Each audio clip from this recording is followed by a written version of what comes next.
Red టీవీలో మీ వ్యాపార ప్రకటనల కోసం ఈ నంబర్ ని సంప్రదించండి. ఇక్కడ పని ఉంది అంటే పట్టుకుపోయే వాళ్ళని భయపడతారు. మీ వెనకాల ఒక సంస్థ ఉందని నేను అనుకుంటున్నా. ఇట్లా వాళ్ళకి చెప్తే మా తాను డబ్బులు పెరుగుతా ఉండారని ఇట్లా వాళ్ళే కొట్టేస్తారు. పాపం ముసలే మా దాని అడిగింది లంచి అక్కడికి ఏమరా నీవు తీసుకుపోతావు అంటారు. ఈడ ప్రజలు అందరికి పిలుచుకురా, నా ఇంటికి కూడా పిలుచుకొస్తా, నా కోడాలకు చూపిస్తా, సొంత ధైర్యంతో చెప్తా ఉండ. ఎంత సంపాదిస్తావమ్మా? నేనా 200, 300 అంతే. Hello guys, welcome to our channel. This is Teja. అయితే హైదరాబాద్లో చాలామంది వృద్ధులు భిక్షాటన చేస్తూ కనిపిస్తున్నారు. ముఖ్యంగా సిగ్నల్స్ దగ్గర కూడా ఏవైనా వెహికల్స్ ఆగుతుంటే అక్కడికి వచ్చి వాళ్ళు భిక్షాటన చేస్తున్నారు. మీరు చాలా సందర్భాల్లో వాళ్ళందరినీ చూసుంటారు. మీలో ఎవరికైనా వాళ్ళని చూసి జాలి కలిగి ఉంటే వాళ్ళకి కొంతమంది డబ్బులు ఇచ్చే ప్రయత్నం చేస్తున్నారు, కొంతమంది ఆహారం ఇచ్చే ప్రయత్నం చేస్తున్నారు, కొంతమంది చీ కొడుతున్నారు, వాళ్ళు వెళ్ళిపోతున్నారు. కానీ ఎప్పుడైనా మీరు ఒక్కసారైనా ఆలోచించారా ఎందుకు వాళ్ళు రోడ్డు మీదకి వచ్చి భిక్షాటన చేస్తున్నారు, ఏ రీజన్స్తో వాళ్ళు భిక్షాటన చేస్తున్నారు? సో మీరు గమనిస్తే హైదరాబాదులో భిక్షాటన చేసేవాళ్ళు అందరూ కూడా చిన్నపిల్లలు ఉంటారు, లేదంటే పెద్ద వయసు కలిగిన ఈ వృద్ధులు ఇలాంటి వాళ్ళు ఉంటారు. సో ఈ విషయం నేను ఎందుకు చెప్తున్నానంటే, రీసెంట్గా సాలమ్మ అనే ఒక వృద్ధురాలు వాళ్ళ కొడుకుల్ని పెంచుకుంది, కష్టపడి పెంచుకుంది, కానీ అయినా వాళ్ళు సెట్ అవ్వలేదు. వాళ్ళ ఇంకా కష్టపడకూడదని చెప్పేసి ఇంట్లో నుంచి వచ్చేసిందంట. సో మరి సాలమ్మ ఇప్పుడు భిక్షాటన చేస్తూ మనకి ఇక్కడ దొరికింది. ఒకసారి ఆమెని పూర్తిగా మనం అన్నీ కూడా ఆమెకు అసలు ఏం జరిగింది, ఎందుకు వచ్చేసావు, ఇవన్నీ కూడా పూర్తిగా అడిగే ప్రయత్నం మనం చేద్దాం. నమస్తే. నా గోడాలకు క్యాన్సర్ గడ్డ ఉండాలి. ఆ అమ్మకు 4 లక్షలు అయింది. పిల్లోళ్ళు పెద్దోళ్ళు చదువుతూ ఉంటారు. ఆ చదువుకు నుంచి నా కొడుకు ఉన్నాడు. ఒక కొడుకు భలే తాగి ఇంకొక దాన్ని వెంట వెళ్ళిపోయినాడు. నా బిడ్డలకు నేను సాకల్లా వద్దా నా మనోళ్ళకు? ఇప్పుడు నీ బిడ్డలకి నువ్వు ఇదైపోతున్నావు, నువ్వు ఫీల్ అయిపోతున్నావు, నువ్వు బాధపడుతున్నావు. మరి చిన్నప్పుడు వాళ్ళు చిన్నగా ఉన్నప్పుడు వాళ్ళని మరి నువ్వు పెద్ద చేసి పెంచావు కదా. వాళ్ళు కూడా ఓగైనారు కదా, తాగేది ఎవరు అంటే వాళ్ళతో వెళ్ళిపోయేది. పెళ్ళాంకి బాగలేదని 4-5 లక్షలు పెట్టా నా కోడాలకు. ఇంట్లో ఉంటే బయటికి పోలేదు, నడచలేదు. క్యాన్సర్ గడ్డలో ఆ క్యాన్సర్ గడ్డ డబ్బంతా ఎవరు పెట్టారు?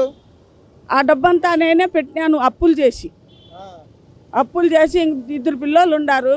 నా కోడాలు చచ్చిపోతే నేను ముసలిదాన్ని చచ్చిపోతా, నా బిడ్డలకు ఎవరు సాకుతారని నేను అప్పు దండికి చేసిన. అప్పు చేసి నా కోడాలకు చూపించిన. ఇప్పుడు చేస్తే నేను ఇంట్లో నుంచి పంపించేశారా, నువ్వు వచ్చేసావా? నేనే వచ్చిన, నా కోడాలకు అప్పు చేసిన, చూపించిన. ఇంకా అప్పు నీ వల్ల కదా, నేను నీవే చెప్పు సార్, ఎంత మాత్రం అన్నావు, ఇప్పించుకొని పోయి నీ అప్పు నీకు ఇస్తాము అని చెప్పి నేను వచ్చిన. నాకేమీ పోమనిలే, నువ్వు వెళ్ళిపోమనిలే, నాకెవరు ఏం చెప్పిండలే. నా బిడ్డలు చదువుతూ ఉండారు, నా మనవాళ్ళు, మీరు చదవండి నేను ఉండాను అన్నా. నా కోడాలు క్యాన్సర్ గడ్డలతో ఆపరేషన్ చేపిస్తామంటే ఆపరేషన్ చేస్తే చచ్చిపోతుంది అన్నారు. కాబట్టి ఇంట్లో ఉండాలి. అంటే వాళ్ళ సుఖం కోసం నువ్వు కష్టపడి ఇంకా వచ్చేసావు బయటికి, వాళ్ళన్నా హ్యాపీగా ఉంటారని. ఎట్లా ఆమె చచ్చిపోతే ఎవరు సాకుతారు సార్? బిడ్డలకు ఎవరు చూస్తారు చెప్పు అని నేను ఇక్కడ వచ్చేసిన, అంతే. నాకు వచ్చేసావు కరెక్టే. ఇప్పుడు నీ ఏజ్ కూడా చాలా పెద్దది, నువ్వు ఇక్కడ ఏది కష్టపడి పని చేయలేవు. ఇప్పుడు కూడా నువ్వు భిక్షాటన చేస్తున్నావు. విచారణ చేస్తూ ఉండా, ఏందో దేవుడు ఇచ్చింది ఇస్తారు, లేనిది లేదు, అంతా ఫోన్పై గూగుల్ పై అంటారు. ఎవరో ధర్మాంతడు ₹1, ₹2 ఇచ్చేవాళ్ళే కానీ ఓ ₹10, ₹50 ఇచ్చేవాళ్ళు ఎవరు లేరు సార్, ఇక్కడ లేరు. డైలీ ఎంత సంపాదిస్తావమ్మా? నేనా 200, 300 అంతే. నేను పండుకుంటా. నేను ఎంతసేపు ఇక్కడ నిలబడతావు? నేనా ఒక 10కి వస్తా, ఒక 2 గంటలు 3 గంటలు ఉంటా, ఎండలో పోయి పండుకుంటా. ఇప్పుడు లేస్తూ ఉండా, అంతే. 10 గంటలకు వచ్చి ఒక 2 గంటలు ఉంటావు, అంటే 12 వరకు ఉంటావు. దాని తర్వాత వెళ్ళిపోతావు, పడుకుని 3కి వస్తావు. 3 నుంచి మళ్ళీ వెళ్ళిపోతా. 3 నుంచి ఎప్పటి వరకు ఉంటావు? 3 నుండి ఉండను. 4 అయిపోతే వెళ్ళిపోతా, మళ్ళీ ఉండను, పోయి పండుకుంటా. అంటే పొద్దున్న ఒక 2 గంటలు, మధ్యాహ్నం ఒక 2 గంటలు, మొత్తం 4 గంటల్లో నీ సంపాదన 300. 300, ఒకనాడు 200 దొరుకుతాయి. సార్లే ఇదే దేవుడా అని పండుకుంటా. అంటే ఎలా నీ దగ్గరికి ఎవరైనా కాగితాలు ఇస్తారా లేకపోతే చిల్లర వేస్తారా? అట్లా కాగితాలు చిల్లర ఇస్తారా లేకపోతే డబ్బు కాగితాలు ఇస్తారంటనా? నోట్స్ రూపాయి, 2 రూపాయలు, 1 రూపాయి అట్లా ఇస్తారు అంతే. మరి ఫుడ్ ఎట్లా? ఫుడ్ తీసుకుంటా. తీసుకుంటావా? ఎవరైనా తీసుకొచ్చి ఇస్తారా, నువ్వు కొనుక్కుంటావా? కొనుక్కుంటా, కొనుక్కొని తింటా. వండుకుంటున్నావా? ఎక్కడ? కొనుక్కొని తింటాను. హోటల్లో ఇడ్లీ అన్నము కొనుక్కొని తింటా. మరి నువ్వు పడుకోవడం అన్నీ ఎక్కడ జరుగుతాయి? మేమా వచ్చి ఈడ ఎస్ఆర్ నగర్లో. ఎస్ఆర్ నగర్లో ఎక్కడ పడుకుంటారు? ఐసిఐసి బ్యాంక్ కాడ. ఐసిఐసి బ్యాంక్ దగ్గర పడుకుంటారు. మరి పోలీసులు వాళ్ళు ఎవరో వచ్చి మిమ్మల్ని ఎక్కడ పడుకోవద్దు వెళ్ళిపోండి అని అనరా? అందరూ చూసినారు సార్, వాళ్ళకి అన్నీ తెలుసు, ఏం చెప్పరు పాపం, చెప్పరు మాకు. సో మొత్తానికి రోజుకి 300 చొప్పున నెలకి ఎంత? 9,000 అవుతుంది. 9,000 సంపాదిస్తున్నాం. ఆ డబ్బులన్నీ ఏం చేస్తున్నాం? అప్పులోళ్ళకి ఇస్తా, నా కోడలకు చూపించినానంటా ఉండా కదా వాళ్ళకు. ఇంకా అన్నాను వద్దేం సార్, ఒక కాకి వేసుకుంటా, బట్టలకు సబ్బు ఎంత అవుతుంది, అన్ని ఉతుక్కోవాలి కదా. ఈ వస్త్రధారణ చూస్తుంటే మరి బాగాలేదు. నువ్వు కూడా నీ ఆరోగ్య పరిస్థితి కూడా బాగాలేనట్టుంది కదా? బాగలేదు. నేను మాత్రలు తీసుకోవాలా, ఎన్ని ఉన్నాయి మాత్రలు, దాడు బ్యాగ్ వేసిన ఇన్ని ఉన్నాయి. నాకు కడుపు నొప్పి ఎక్కువ, శాంతిసేపు తిరగలేను, కాలు ఇది చేయి ఇరిగిండది, శాంతిసేపు నేను తిరగలేను సార్. 2 సేపు తిరుగుతా, 200 ఒకనాడు, 100 ఒకనాడు, 300 ఒకనాడు అంతే. ఎవరన్నా ఇప్పుడు నేను అడిగే విషయాలు కరెక్ట్గా చెప్పు. మీ వెనకాల ఎవరున్నారు? ఇప్పుడు నువ్వు ఉన్నావు, అక్కడ పెద్ద ఉంది, ఇంకొక ఆమె ఉందా ఇక్కడ? మీ ఇద్దరేనా? ఒక పిల్లోడు ఉన్నట్టున్నాడుగా. ఎవరు? మా ఊరికల్లోడే, వాళ్ళది దూరం ఊరు. అబ్బాయి ఏంటి ప్రాబ్లం ఏంటి? అబ్బాయి ఎందుకు భిక్షాటన చేస్తున్నాడు? పిలిచి మాట్లాడిచ్చు. మాట్లాడతాడా? మాట్లాడరు. రా ఇక్కడ పని ఉంది అంటే పట్టుకుపోయే వాళ్ళని భయపడతారు. డబ్బులు ఇస్తా, అన్నం ఇస్తారా? మీతోనే ఉంటాడా? లేదు సార్, వాళ్ళ ఏరియా మేము ఏరియా, వాళ్ళ ఏరియా ఊరు మాది ఏరియా ఊరు. అంటే నిజం చెప్పు, ఇప్పుడు నీకు ఇబ్బంది ఏం కలిగించాం మేము మిమ్మల్ని ఎవరైనా మెయింటైన్ చేస్తున్నారా? మీ దగ్గర మీరు భిక్షాటన చేసిన డబ్బులు తీసుకుని అందులో సగం వాళ్ళు తీసుకుని సగం మీకు ఇస్తున్నారా? మేము అట్లా వాళ్ళం కాదు, మేము అట్లా ఇచ్చేవాళ్ళం కాదు. నీ అట్లా వాళ్ళు పిల్లోళ్ళు, ఈ పని చేసేవాళ్ళు, సార్లు ఉంటారు మాకు. వాళ్ళు ఏందన్నా ఎవరన్నా మాట్లాడినిలే మాకు లే అంటే లే అంటారు. వాళ్ళు కూడా వాళ్ళు ముసయమ్మతో నీకేం పనిరా అంటారు. అట్లా కూడా ఉండారు. ఎవరెవరు తెలుసు నీకు? ఇక్కడ ఎవరెవరు తెలుసు? వాళ్ళ పేర్లు తెలుసు సార్, ఇప్పుడు నువ్వు తెలుసు అంతే. ఇంకెవరో తెలీదా? తెలీదు. ఏం పేరో వాళ్ళకే అడుగు సార్, వాళ్ళకి అడిగితే వాళ్ళు చెప్తారు. చాలా ఏదో పేరు అన్నావు కదా? నా పేరు తాళమ్మ. తాళమ్మ తాళమ్మ. ఇందాక సాలమ్మ ఉన్నా, ఇప్పుడు తాళమ్మ అంటున్నావు. సాలమ్మ, ఇప్పుడు తాళమ్మ అంటున్నావు మళ్ళీ. సాలమ్మ అంటా ఉండ. మరి ఇంత చేసి ఈ వయసులో ఇట్లా నీకు బాధ అనిపించట్లేదమ్మా? నాకే బాధ అనిపిస్తుంది. నా కోడలు ఏమన్నా అయిపోతే, నేను ఏమన్నా అయిపోతే, నా బిడ్డలు ఇంతోళ్ళు ఉండాలి సార్. వాళ్ళకి ఎవరు సాకుతారో నీవే చెప్పు.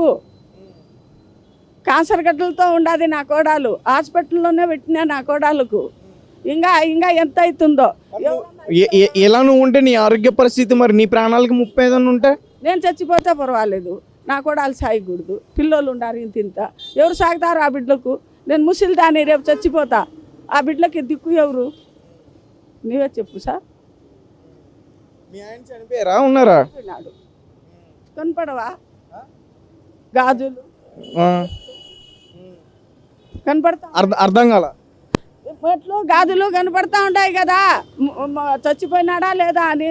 ఇవి పగిలిపోయే గాజులు తొడుక్కుతాం మేము, ఈ రబ్బర్ గాజులు. మా ఇంటి ఆయన లేడు. ఆయన చనిపోయిన తర్వాత వచ్చావు బయటికి? ఆయన కూడా కాయలాతోనే తెచ్చిండేది. మా ఇల్లు పటావి ఏందో అట్లా అయిపోయింది నా కథ. ఆయనకు కూడా గస టీపీ. మీ పుట్టింటి వాళ్ళు ఎవరు లేరా? వాళ్ళ దగ్గరికి వెళ్ళొచ్చుగా. నా పుట్టింటోళ్ళు ఊరు లేరా, చచ్చిపోయినారు. మా అమ్మ నాయన మా ఆయన గారు చచ్చిపోయినారు. అసలు ఒక్కరు కూడా లేరా? ఒక్కరు కూడా లేరు. అబద్ధమని చెప్పాలా లేరు. ఎన్ని రోజులు ఇలాగా? ఎన్ని రోజులు ఉంటావు ఇక్కడ? నేను రేపు వెళ్ళిపోతా. నేను ఉండేది 3 దినాలు 4 దినాలే. నేను దినము ఉండు, నెల అంటే అట్లా ఉండును. అంటే ఇక్కడ హైదరాబాద్కి వచ్చి ఒక 3 రోజులు ఉండి మళ్ళీ అనంతపూర్ వెళ్ళిపోతావా? 4 రోజులు ఉంటా, లేకపోతే 5 రోజులు ఉంటా. అడుగు ఆ సార్కు. అర్థం కాల. ఏందన్నా? 2-3 రోజులు ఇక్కడ ఉంటారు, దాని తర్వాత అక్కడ ఊరికి వెళ్తారు. ఊరికి వెళ్తారా? అందువల్ల 2-3 ఉన్నారు వాళ్ళు ఇక్కడ. కలిసి వస్తారా? వాళ్ళు అందరూ కలిసి ఇక్కడ నుంచి అయితే వెళ్తారు, దాని తర్వాత ఓకే. మీకెలా తెలుసు 2-3 రోజులు ఇక్కడ ఉంటారు? ఆటో ఇక్కడ పెట్టుకుంటాం కాబట్టి తెలుసు. అనంతపురం అంట వాళ్ళు. అంటే నేనేమంటున్నానంటే వీళ్ళ వెనకాల ఎవరో ఉండి, అవునా కదా? నువ్వే చెప్పు. ఇప్పుడు ఆమెకు 300 సంపాదిస్తుందంటన్నా. అది అయితే వాస్తవం. వాస్తవం కదా? ఎందుకంటే సిటీ మొత్తం అలా జరుగుతుంది. కరెక్ట్. సార్ ఎవరన్నారా అని మేము కొట్టేమని. మాకల్లా అట్లా జరుగుతాం, మా దగ్గర జరగదు. వస్తాము, 4 దినాలు ఉంటాము, 5 దినాలు ఉంటాము, మా దావ మేము పెట్టుకొని వెళ్ళిపోతాం. ఎప్పుడైనా ఎవరైనా ఇబ్బంది పెట్టారమ్మా మీరు పడుకున్నప్పుడు? మీరు పడుకున్నప్పుడు ఏమి ఇబ్బంది పెట్టిందిలే. లేపిందిలే. ఆయన కూడా అడిగాడు వీళ్ళకి ఇట్లా అని, ఏమైనా అడగనికే ట్రై చేశారు. చెప్పేవాళ్ళు అది అట్లా ఏమీ లేదని చెప్పారు. అమ్మా నేను ఎందుకు అడుగుతున్నానంటే, హైదరాబాద్లో ఇప్పుడు ఇలా భిక్షాటన చేసే వాళ్ళని కిడ్నాప్ చేస్తున్నారు. నేను అందుకని అసలు నువ్వు ఇప్పుడు అంటున్నావు మా బ్యాచ్ ఉందని, మా వాళ్ళు ఉన్నారని. ఇప్పుడు మామూలుగా ఇక్కడ ఎంతమంది ఉన్నారు? 4 ఉన్నారా? 3? 4 ఉన్నారు.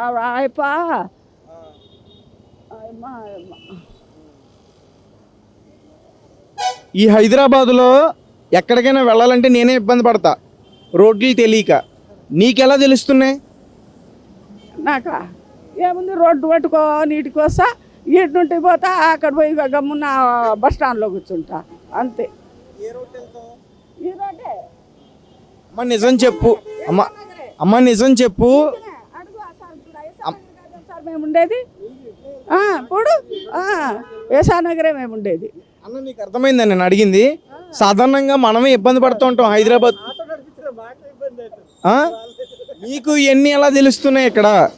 మేము దూరం పోము కదా, మేము దూరము అట్లా పోము కదా. ఒకటే దావన వస్తాము, ఈడ అడుక్కుంటాము. ఎంతన్నా 100 దొరికినాయి, 50 దొరికినాయి, పోతాము, యశానగర్లో పండుకుంటాము, అంతే. 4 దినాలు 5 దినాలు ఉంటాము, వెళ్ళిపోతాం, అంతే సార్. కానీ మీ వెనకాలైతే ఎవరు లేరు? నాకు ఎవరు లేరు స్వామి. అన్నగారు, మా అన్నగారే లేరు, నాకు సంబంధమే లేరు. అవన్నీ అనుకుంటే నాకు బాధ అవుతుంది. మా అమ్మ నాన్న చచ్చిపోయి, మా అన్న చచ్చిపోయే. మీ వెనకాల ఎవరు లేరంటే మీ ఫ్యామిలీ మెంబర్స్ కాదు నేను అడిగేది. ఎక్కడ మిమ్మల్ని పెట్టి ఎవరైనా ఇలా చేపిస్తున్నారా? మీ వెనకాల ఎవరైనా వ్యక్తి ఉన్నారా? నువ్వు భయపడొద్దు, నువ్వు నిజం చెప్పు, నేను నీకు హెల్ప్ చేపిస్తా. నిజం సార్, ఆపద్దం కాదు. మాకు హెల్ప్ గిల్ప్ లేదు. మా ఊరోళ్ళు. ఆమెది మీ ఊరే, ఆమెది మీ ఊరే, అనంతపురం అన్నాం. ఆ అబ్బాయిది మీ ఊరే అన్నాం. ఎక్కడ ఇంకొక ఉండేది కూడా మీ ఊరే అన్నాం. 4 కలిసి ఒకే చోట ఉన్నారు. మీ 4కి ఇంకొక వ్యక్తి ఎందుకు లేడు అనుకోవాలి? మేము అనుకుంటారు, మేము అట్లా వాళ్ళం కాదు. మాకు వ్యక్తి ఉండకూడదు, ఎవరు ఉండరు. ఎప్పుడు వచ్చినారు, అప్పుడు కూడా పట్టుకుపోయి అడిగినారు. చెప్పనా? వాళ్ళు 4 ఒకటే కేరీలో ఉంటారంట. వాళ్ళే చెప్పిండ్రు అడిగితే. ఒకటే బస్తీ అంట, అనంతపూర్ డిస్ట్రిక్ట్. అనంతపూర్లో ఒకటే బస్తీ. ఎక్కడెక్కడ ఉన్నారు? ఇక్కడ ఏమో అదే ఎస్ఆర్ నగర్లో ఎక్కడ ఏసీఐ బ్యాంకు ఉండే, ఆపదం చెప్పును, ఆడు ఉంటాము పండుకొని. నాకు వస్తే చూపిస్తావా? ఎస్ఆర్ నగర్లో రేయిరా, ఆడ పండుకొని ఉంటాం. ఎక్కడ? ఐసిఐసి బ్యాంక్ దగ్గర నువ్వు ఉంటావు కన్ఫర్మ్? ఎస్ఆర్ నగర్ కాడకి రా, ఆనే ఉంటాం అందరం పండుకొని. నీతో అయితే ఎవరు చేయించట్లేదు కదా భిక్షాటన? నిజం నిజం చెప్పు. నిజం అమ్మ నీకు హెల్ప్ చేస్తామమ్మా నిజం అమ్మా నా చచ్చిగా నిజం. నాకు హైళ్ళపై గిల్లపై ఏందిలే, మా సొంత దైనం ఇది. చంపాయవచ్చు, లేకపోతే వెళ్ళిపోవచ్చు మేము అంతే. చాలా మంది కూడా ఇలా ఇంట్లో నుంచి వచ్చేసిన వాళ్ళతో భిక్షాటం చేయించి వాళ్ళు చేసిన డబ్బులన్నీ వాళ్ళు లాక్కుని వాళ్ళకి ఎంతో కొంత ఇచ్చేస్తున్నారు. మాకు లాగే వాళ్ళే లేరు. ఇందో ఇట్లా వాళ్ళు ఉంటారు. ఎవరన్నా అంటే బయట చెప్తే అన్నా ఇది చేస్తా అంటున్నారా? బయటలే ఏమిలే. మాకు ఎవరన్నా ఇక్కడ ఆ కాగదాల వాళ్ళు మాట్లాడినలే, సార్ వాళ్ళు ఉండారు, వాళ్ళు చూసినారు, సార్ అంటే లేపో అంటారు. అంతేగాని మాకు వాళ్ళే మహారాజులు, ఇక్కడ ఉండే వాళ్ళే మహారాజులు. మాకు కాపాడతారు ఎవరన్నా మాట్లాడితే. అంతేగాని మాకు హెల్ల పంట ఒకరు వచ్చి అడుగు అనేది 10 రూపాయలు ఇవ్వమనేది అట్లా లేదు. నేను ఆ పర్తానే లేదు మా దగ్గర. ఇలా ఒంటరిగా ఉండడం బాధ అనిపించట్లేదమ్మా? బాధ ఒంటరి ఉన్నా బాధలే. ముసలోళ్ళము పాయములన్నా ఉంటే బాధ అనేదానికి. మాకు జరగనప్పుడు ఏం చేయాల? ఇంకా కాయలా మనుషులకు ఇంకా పాగొట్టుకోవాలా మేము? మాకు భూములు లేవు, ఏమీ లేవు. మాకు ఎవరు చూసేవాళ్ళు ఉన్నారు. నాయకునికి 5-6 లక్షలు పెట్టినాము, ఎన్నికబడలే. ఇంకోడాలు చచ్చిపోతే మా ఇల్లు ఏమైపోవాలా? నువ్వే చెప్పు. కోడలు మంచం మీదే ఉంది కదా, కోడాలు మంచి మీద ఉంది. కొడుకులు ఉన్నారు కదా కోడలు చూసుకోవడానికి.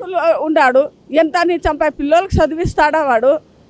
ఒక పెండ్లాంకు కష్టపడి కాయలాకేస్తాడా?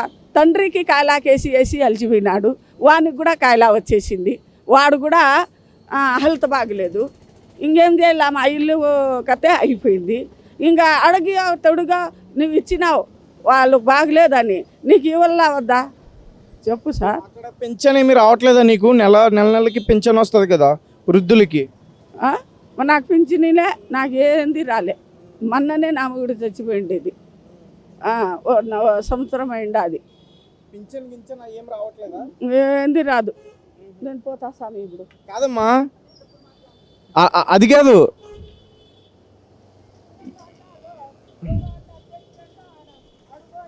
పెరుక్కుంటే మేము మనుషులమే కదా, పెరుక్కొని వాళ్ళు తీసుకుంటే మేము గమ్మున ఉంటామా? మేము కష్టపడిండేది ఏందో దా దా దా అని స్వామి రామ అంటాము. ఆ డబ్బులు ఇప్పించుకుంటే గమ్మున ఉంటామా? ఇట్లా వాళ్ళకి చెప్తే వాళ్ళు తీసేస్తారు. ఇట్లా వాళ్ళకి చెప్తే మా తాను డబ్బులు పెరుగుతూ ఉండారని ఇట్లా వాళ్ళే కొట్టేస్తారు. పాపం ముసలాయి మా దాని అడిగింది లంజా కొడుక, ఏమరా నువ్వు తీసుకుపోతావు అంటారు ఈడ ప్రజలు. అలా కూడా జరిగింది ఇక్కడ. అట్లా అంటారు ప్రజలు. కొట్టారు ఎప్పుడైనా ఇక్కడ? ఎవరన్నా కొట్టినలే మా జోలికి రారు. వాళ్ళు ఉండేటప్పుడు మాకు జోలికి రారు. మాకు ఏంది కూడా చెప్పురు. వాళ్ళు చూసుకొనే ఉంటారు పాపము. మేము ఉండేది 4 దినాలు వెళ్ళిపోతాం. మేము చాలా నెలంతా ఉండవు. ఇక్కడ 4 రోజులు ఉండి సంపాదించుకుని మళ్ళీ 4 రోజులు మళ్ళీ వెళ్ళిపోతాను అంటున్నాం. ఇప్పుడు సాధారణంగా మేము ఇంటికి వెళ్ళాలంటేనే 4 నెలలు 2-3 నెలలు పడుతుంది. మీకు ఎలా సాధ్యం అవుతుంది? ఎందుకు సాధ్యం కాదు? పోతాము, రైలుకి పోతాము, రైల్లో కూర్చుంటాము, ఛార్జ్ ఇస్తాము, లేకపోతే బస్సుకు ఛార్జ్ ఇస్తాము. ఎంత పెట్టుకుంటావు టికెట్? టికెటా 1000 రూపాయలు. 1000 రూపాయలు టికెట్ కొంటున్నావు నువ్వు. నెలలో అంటే మామూలుగా 4 రోజులు ఉండి వెళ్తావు, మళ్ళీ అక్కడ ఎన్ని రోజులు ఉంటావు? అక్కడనే ఉంటా. నా వచ్చేది 2 వారాలకు 3 వారాలకు ఒకనాడే నేను వచ్చేది. నేను జాస్తి చెప్తున్నావు. నా కోడలు బాగలేదు. అబద్ధం చెప్తున్నావు నువ్వు. నా కోడలు బాగలేదు. సాధ్యం కాదు, అలా సాధ్యం కాదు. మా వల్లే కాలేదు. మేమే అలా వెళ్ళి రాలేము. నువ్వు వెళ్ళి వస్తానంటే మేము ఎలా నమ్ముతాం? ఎందుకు నమ్మవు? బస్సుకు వచ్చేదానికి. నువ్వు ఇక్కడ ఉండడానికి తినడానికే నీకు చాలా ఇబ్బందిగా ఉంది. 1000 రూపాయలు పెట్టి నువ్వు టికెట్ కొంటున్నావు అంటే నేను ఎలా నమ్ముతా? టికెటా? పోతాం రైలుకు. ఆపదం ఎందుకు? రైలు నువ్వు చెప్పు. మీ వెనకాల ఒక సంస్థ ఉందని నేను అనుకుంటున్నా. బెదిరిస్తున్నారా? అందరికి అడుగు. మాకు వెనక ముందర ఉన్నారంటే గమ్ము నిడిచిపెట్టము. కొట్టేసాం, చచ్చిపోయినా పర్వాలే. మా సొంత దైనం కొడక గుండి మీద చేతి పెట్టుకొని చెప్తా ఉండా. ఈయను తెలుసునా? సొంత దైనంగా వేసేవాళ్ళు ఏమీ లేకుంటే పోనీలే, అంతే. అంతే, సొంత దైనంతోనే పోరాడతాం. ఓకే.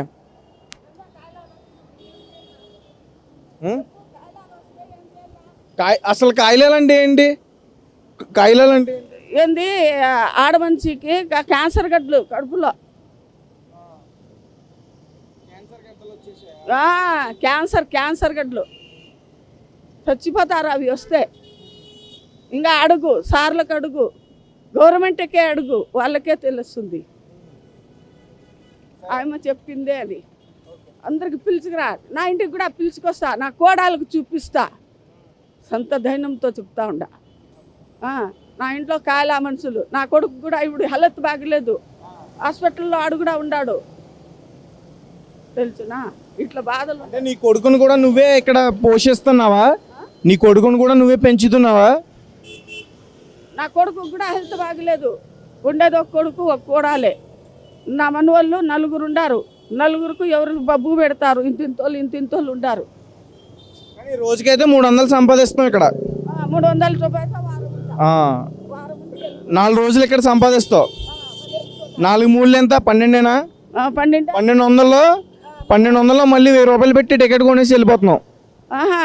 ఆడికి పోతా, స్టేషన్కి పోతా, ఇటు నుండి 30 రూపాయలు ఇస్తా బస్సుకు, స్టేషన్కి పోయి 150 ఇస్తా, వెళ్ళిపోతా. నేను వస్తాను.